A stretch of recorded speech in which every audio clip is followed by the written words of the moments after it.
Hey everybody, welcome back to my channel, and this is the first time that I'm not sitting in a car or in my favorite seat. I'm actually staying in my living room here because I just felt like I could do so. Told you before, I managed to do some speed cleaning when the handyman came, and yeah, I actually feel sort of comfortable in my home at the very moment. It might last me for another 3 months before I get some sort of speed cleaning rush again. But right now, I think we're good. So let's tour the living room, okay? The reason why we are doing this today is I would like to explain to you the concept of doompiles. This is a very normal view on the cat tree and a cat toilet. Yeah. And for the moment, a pretty ordinary bookshelf. But look, who's that lurking over there? It's a minor stage of doompile. If you feed them properly and don't water them after midnight, you might probably get a teenage doompile. And if they are allowed to reproduce, they might even spawn some specific branch-offs like doom tables. And if they prefer to specialize in some specific art, they might even turn into doom vinyl towers. So what I'm trying to say here is I have different kinds of doom piles, and as I joked before, sometimes my doom piles have doom piles. What happens here is that when I have specific stuff that I cannot put away for the very moment, and I just leave it lying around somewhere in the apartment, I say, yeah, I will just put it away some time later. Then it probably lies around for a couple of moments or days and maybe weeks until I completely forget about them. Technically, nothing special to see here. It's just a pinboard with some stuff on it, right?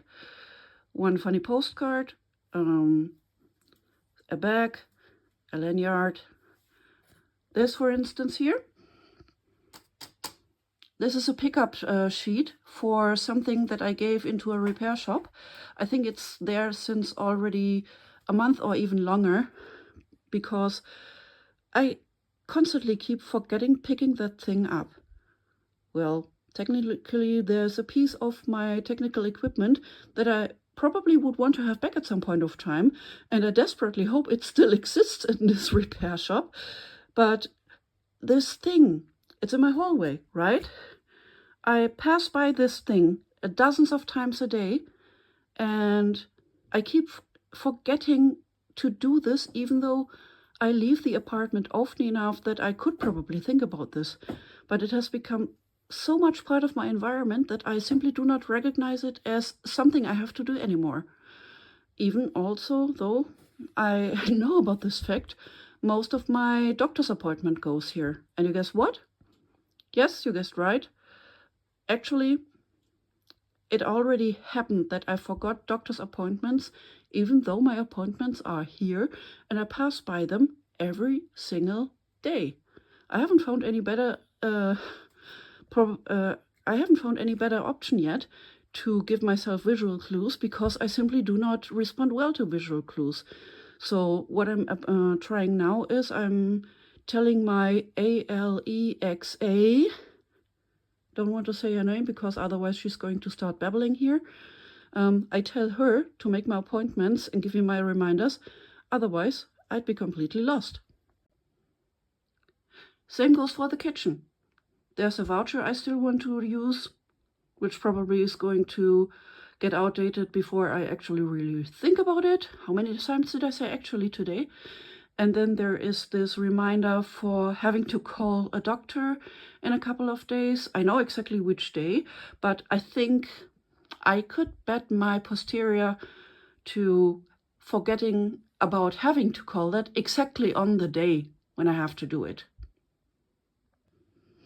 And this, my friends, is a very early onset stage of hallway doompile. It still hasn't fully grown up. It's just bearing the load of one set of worn clothes, 2 rugs I've bought, of which one of them I bought because I completely forgot about having bought the exact same model before. Want proof? Wait for it. That's one.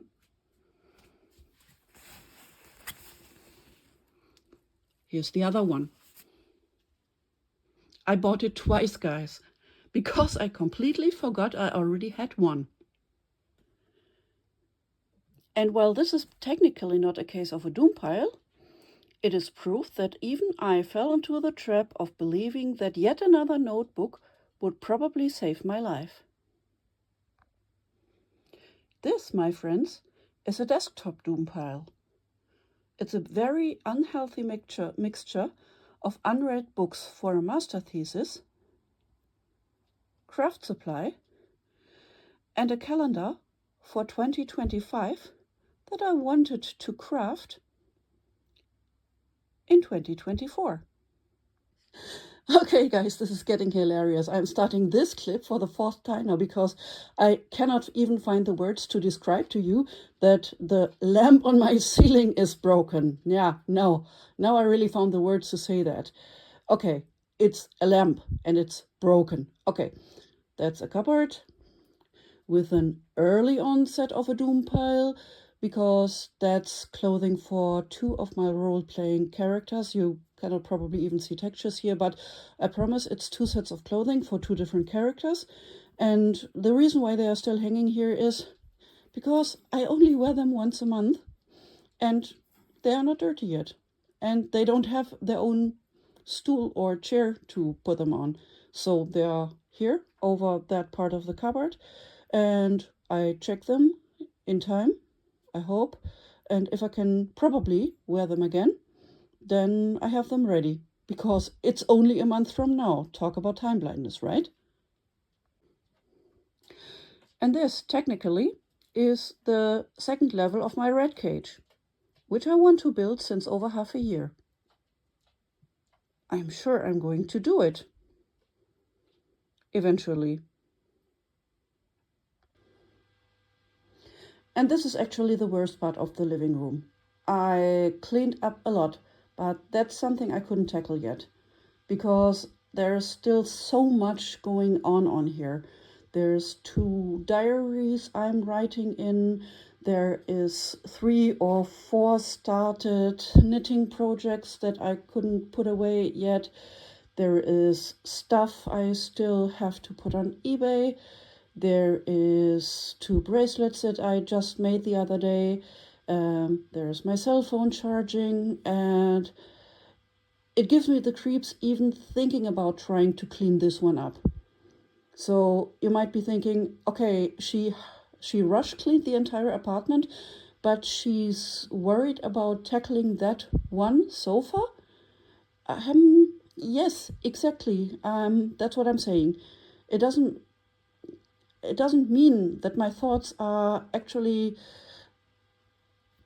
reasonable in that kind of sense. I'm struggling for words again right now, as you can hear.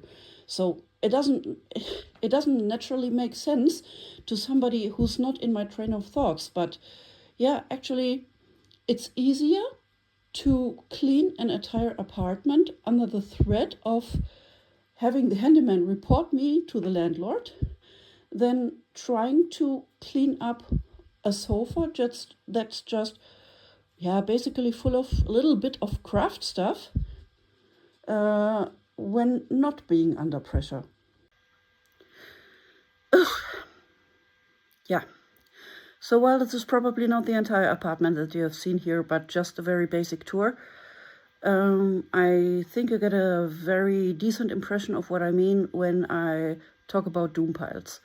It's not just trying to explain the concept that stuff just piles up, but that's how it looks. It's just a spot in your apartment that magically draws in other stuff. And that keeps growing until it either topples over or you have to put it away for some sort of reason that is probably not generated by your own desire to put it away, but sheer force of external pressure. So, what's your funniest doom pile that you have ever created in your entire life? Let me know in the comments below. If you want to see more of my content, like and subscribe. And then maybe see you in the next one. Bye.